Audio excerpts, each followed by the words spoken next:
j'ai fait la présentation en français. Je suis désolé pour les gens qui l'ont entendu comme en anglais, mais s'il y a des questions en anglais, je ne peux pas les répondre. Merci. Donc, les criquets pèlerins est un risque pour la sécurité alimentaire. Les expériences en Afrique de l'Ouest.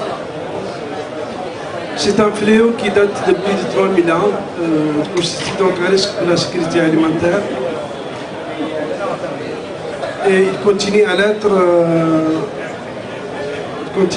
donc jusqu'à nos jours. Son étendue géographique, donc c'est 30 pays, c'est de la Mauritanie à l'Inde, et il y a 16 millions de kilomètres carrés en période de rémission et en période de l'évasion ça s'étale. Si on regarde l'évolution des catastrophes enregistrées entre 1974 et 2006, on voit que le fléau acridien est également à chaque fois à côté des pics qu'on a enregistrés. Donc les effets des invasions des criquets pèlerins.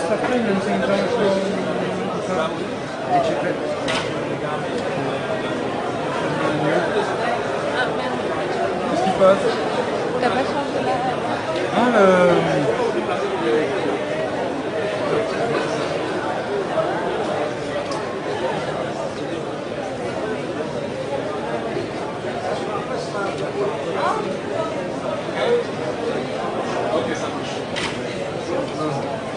Je vais recommencer. Donc je disais que c'est un fléau qui date de plus de 3000 ans et continue à l'être encore aujourd'hui en Afrique de l'Ouest.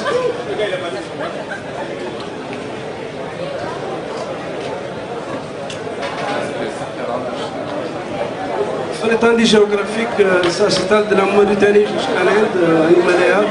C'est 16 millions de kilomètres carrés. Il y a une trentaine de pays qui sont concernés par les fléaux. Si on regarde l'évolution des catastrophes enregistrées au cours de ces dernières années, on voit que également le fléau acridien il est bien présent à chaque fois quand il y a des pics. Les effets, donc, c'est la perte de production agricole, des pâturages, du cheptel, l'aggravation de la situation alimentaire, l'augmentation de la pauvreté et la migration des agriculteurs vers les centres urbains et bidonvilles. Puis c'est une cascade de conséquences socio-économiques.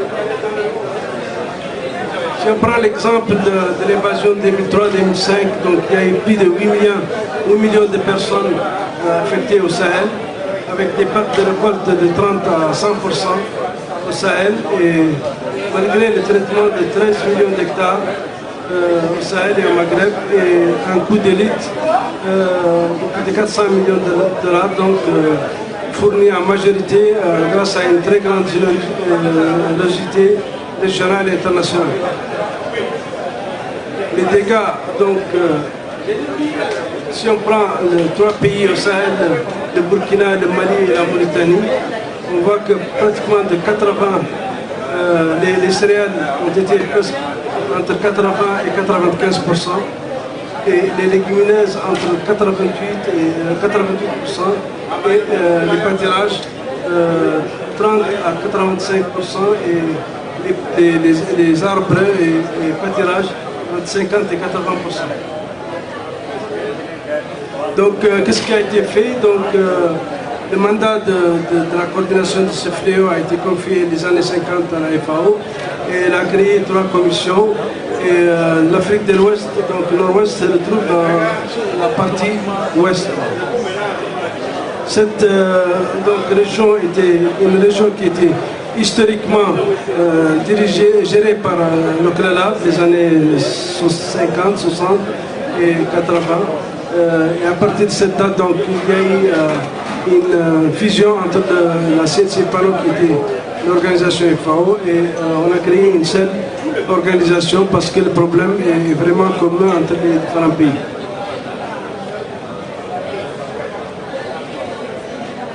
Donc il y a aussi la générosité, bien sûr, qui est parfois progressive. Là, c'est la FAO qui a tracé l'arrivée. Quand on peut dépenser 1 million, on peut juguler le problème. Et si on est en retard de 12 mois, il faut 100 millions. C'est l'exemple de 2003-2005. Donc, qu'est-ce qui a été fait par rapport à l'AFO? Donc, il y a eu un programme de 14 millions de dollars cofinancé par la BAD, l'USAID, la France et la Commission régionale. Et ça a ciblé donc 4 pays à 80%, les pays de la ligne de front, et avec un objectif d'améliorer le système de lutte préventive. La Banque mondiale aussi a fait un projet de 60 millions de dollars pour ce pays, et toujours avec presque le même objectif. Donc ils ont travaillé en synergie aussi. Et il y avait des volets de développement de capacités de lutte d'urgence, des investissements agricoles sur toutes les populations affectées et la lutte préventive en général. Les progrès donc obtenus, donc la création de structures nationales autonomes de lutte anti-aquitaine au niveau des pays, la mise en place d'un système d'alerte et d'intervention, le développement des plans de gestion des risques, et la maîtrise de l'urgence a fait valider ces plans de gestion durant les dernières 5 années, et le renforcement de sauvegarde environnementale aussi, et le renforcement des capacités. La réalisation, donc ça c'est un aspect environnement, donc la réduction des pesticides par l'utilisation des biopesticides.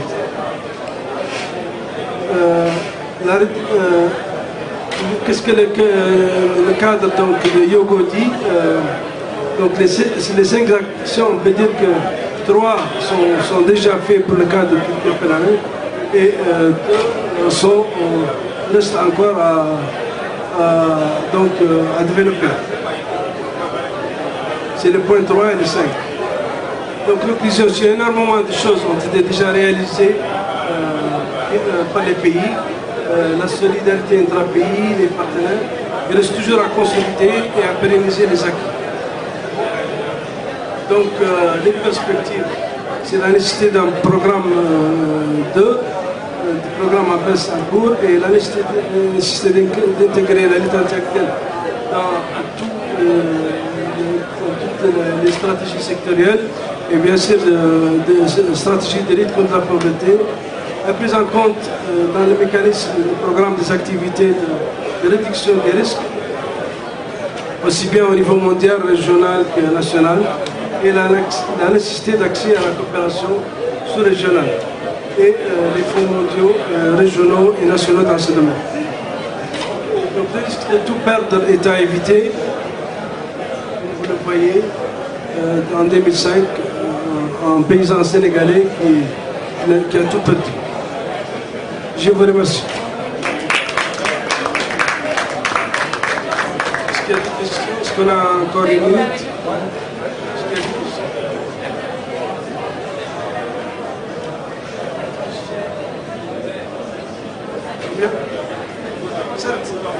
On m'a indiqué 10 minutes tout à l'heure, là. On m'a dit que j'avais 10 minutes.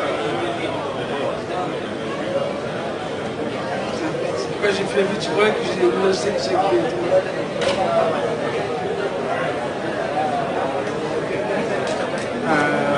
Merci beaucoup, donc je vous remercie pour votre très belle présentation. Sinon, j'avais une petite préoccupation. J'ai remarqué que dans la plupart des pays du Sahel qui sont confrontés généralement à ces problèmes d'agriculture, que les États accordent très peu d'importance à la prospection africaine. Ils mettent plus l'accent sur l'intervention. Et comme on dit, mieux vaut prévenir que guérir. Je voudrais à ce niveau savoir quel message vous pouvez lancer ici à l'endroit des dirigeants africains pour qu'ils apportent davantage et qu'ils dotent mieux les services chargés de la protection végétale en matière de moyens pour faire de bonnes prospections. Je vous remercie. Merci. Je crois que vous avez parfaitement raison. La prévention est extrêmement importante dans ce domaine. Et c'est pourquoi donc, je ne dirais pas que rien n'a été fait, mais les pays sahéliens ont déjà commencé à faire pas mal de choses. Il y a des unités spécialisées au Mali, au Niger, au Tchad, c'est tous les pays de la ligne de front. Au niveau du Sénégal, ils ont créé une unité anti-acridienne également récemment au sein de la protection des végétaux. Mais comme vous le dites, il y a encore beaucoup plus à faire. Il faut développer, il faut même, dans le cadre de la prévention des risques, il faut mettre en place un fonds d'urgence qui puisse être prêt à intervenir dès qu'il y a dès qu'on arrive à dépasser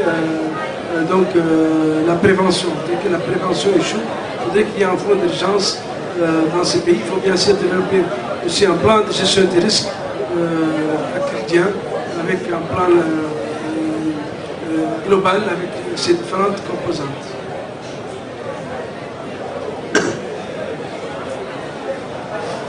Juste une petite question. J'aimerais savoir qu'est-ce que vous faites après des pesticides, les produits obsolètes après l'utilisation, après les interventions sur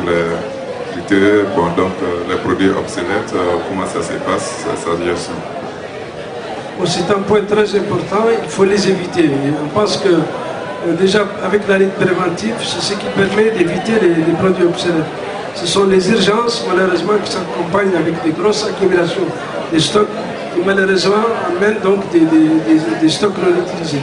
Et le traitement de ce genre de produits est connu, donc malheureusement, il n'y a que l'incinération à l'extérieur et ça coûte excessivement cher. Mais, comme je l'ai souligné un peu, on développe les biopesticides pour justement être appelés à utiliser moins de pesticides. Parce que par expérience, je sais que les pesticides sont généralement utilisés, mais actuellement, ces produits-là, qu'est-ce qu'on en fait? Est-ce qu'on les laisse comme ça stocker ou bien qu'est-ce qu'on en fait? C'est ça un peu ma question. Non, les produits, ce qui s'est fait, en tout cas dans les pays de la région occidentale actuellement, c'est qu'il y avait un programme d'analyse et d'échantillonnage et d'analyse qui est supporté par la FAO et les rapports d'analyse font état que les produits, ceux qui sont classés obsolètes, doivent avoir une solution. Peut-être par l'une des solutions, c'est l'Africa Stockpile Project de la Banque mondiale qui est en train de résoudre le problème dans beaucoup de pays tels que le Mali, etc. Mais la solution n'est pas miracle. La seule solution, c'est de prendre tout et d'aller l'amener, suivant la convention BAL, dans un incinérateur aux normes internationales pour les détruire. Merci. Moi, je voudrais savoir, étant donné que le phénomène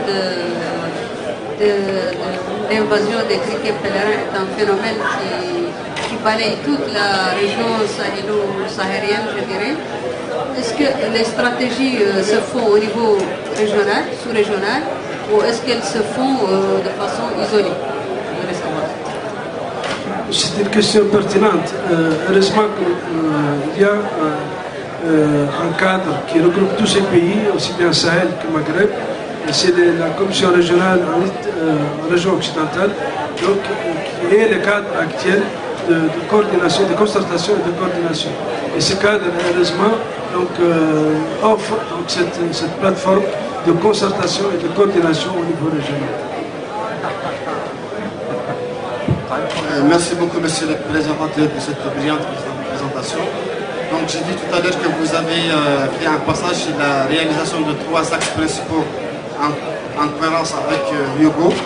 Quels sont les empêchements que vous rencontriez ou qui vous empêchent de ne pas encore réaliser les 2 axes qui en restent? Bon, malheureusement, c'est une question de ressources. Pour le moment, par exemple, le plan de gestion des risques acridiens dans la majorité des pays sahéliens, il est en place. Mais le fonds d'urgence, il y a un statut juridique là-dessus, il est décidé, il n'est pas alimenté. Et aussi, les budgets de durabilité ne sont pas tous en place. Donc, c'est une question plutôt de moyens. Il n'y a plus de temps, malheureusement.